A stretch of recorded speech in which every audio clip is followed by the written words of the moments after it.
Muay Thai, known as the art of 8 limbs, utilizes fists, elbows, knees, and shins for striking, making it a feared and brutal stand-up fighting technique. Originating from Thailand, it has deep historical and cultural significance. Muay Thai training includes heavy physical conditioning, such as hitting the bones with hard sticks, mental discipline, and most importantly, respect for other fighters. The fights end with two fighters bowing and kneeling to each other, showing their respect no matter who is the winner. It is usually possible to see bracelets on fighters' arms, which is a tradition that comes from Thailand.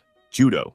Judo focuses on throws and ground techniques, including pins, joint locks, and chokes. Developed by Jigoro Kano in Japan, it emphasizes the principle of maximum efficiency, minimum effort. It is often seen as the standing jujutsu, since it uses Brazilian jiu-jitsu's principles in stand-up fighting. Judo is both a competitive sport and a means of self-defense, teaching practitioners to use leverage and balance to defeat stronger opponents. It also involves training with baggy clothes, just like Aikido. Jiu-jitsu.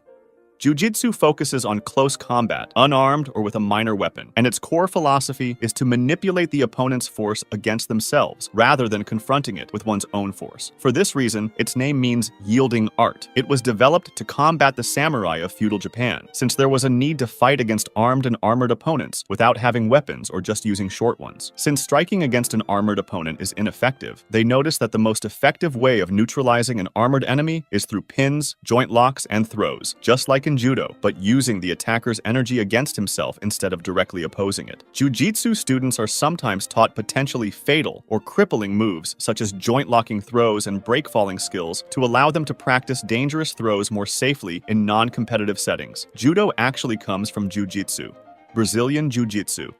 Brazilian Jiu-Jitsu specializes in ground fighting and grappling. The fights usually start from the ground, unlike many martial arts, with a focus on gaining a dominant position to force an opponent to submit via joint locks or